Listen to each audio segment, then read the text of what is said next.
आणि परत आलोत आम्ही. बापूंचं सेवा किती नारळ आणला आम्ही, पण ते सप्ताह झाल्याच्या नंतर त्या ठिकाणचं आयोजन करणारे जे महाराज होते त्या महाराजांनी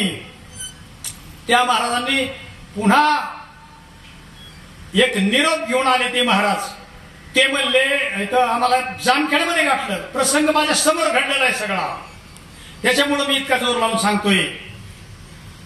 जामखेडला कीर्तन होतं बापूंचं विठोबा रुक्माईच्या मंदिरामध्ये, आणि त्या ठिकाणी मग ते रघुनाथ महाराज आले. त्या हंग्याच्या सप्त्याचं आयोजन करणारे महाराज आले.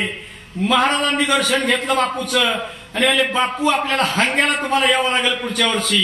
कारण काय म्हणले, नक्कीच यावं लागेल म्हणले, कारण आमची इथला एक उद्योगपती मुंबईला आहे, फार मोठा उद्योग त्याचा चाललेला आहे, आणि त्या उद्योगपतीनं तुम्हाला कीर्तनाची तारीख द्या म्हणून सांगितलं.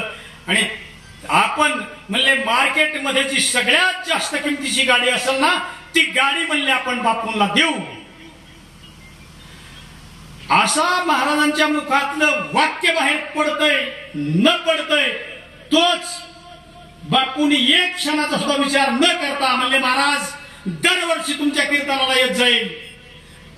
गाडीची काय गरज आहे मला, मी डिझेल स्वीकारत नाही, तर मला गाडीची काय गरज आहे, म्हणून करता तुमची गाडी नको, मी दरवर्षी तुमच्या कीर्तनाला यायचं. आणि ही किती वैराग्य दांडक आहे, जे तुकोबारायांनी त्यांच्याकडे आलेला शिवाजी महाराजांचा नजराणा जसा स्वीकारला नाही, त्याच पद्धतीने या प्रसंग बापूंच्या वरती. आता हे कार्य करण्यासाठी कुणी पैसे देणार नाही का, किती पैसे देतील, पण बापू घेत नाहीत. हे दुःख, ही अडचण आहे ना, बापूला ते स्वीकारायचं नाही ना, म्हणून करता या ठिकाणी बापूंचं मानावे तेवढे उपकार जगाच्या कल्याणा, संतांच्या विभूती आणि देहकष्टविती परोपकारी जीवन त्यांचं आहे. म्हणून करतात त्यांच्या जीवनाची तुलना कुणाच्याच बरोबर होऊ शकत नाही.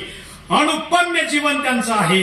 अशा पद्धतीने या ठिकाणी या गडाची स्थापना करून आपल्या सगळ्याच पंचकृषीतील जीवाचं कल्याण व्हावं आणि त्यांना अज्ञानातून मुक्त व्हावेत आणि त्यांचं जीवन सुंदर व्हावं, अशा पद्धतीचा विचार बापूंच्या मनामध्ये आला आणि त्यांनी अशा पद्धतीचं कार्य सुरू केलं. त्यांचं कार्य आणखी पुढे जाणार आहे.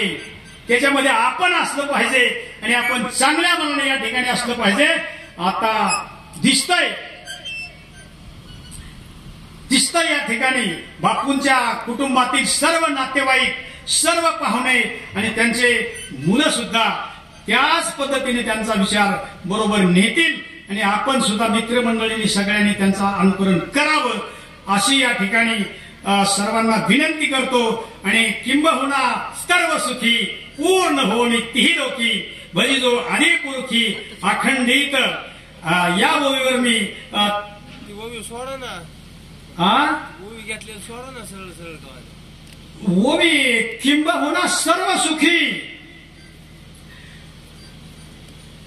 सुखी पूर्ण होणी तिही लोकी. सांगितलं नाही का तुम्हाला, 3 लोक म्हणजे कोणती लोक, स्वर्ग मृत्यू पाताळ, या तिन्ही लोकांनी सुखी व्हावं हे सांगितलं त्या ओवीच्या संदर्भाने. पूर्ण होणी तिही लोकी भजिजो आदिपुरुषी, आदिपुरुषाचं मी सांगितलं तुम्हाला, सृष्टीच्या उत्पत्तीच्या अगोदर जो होता त्याची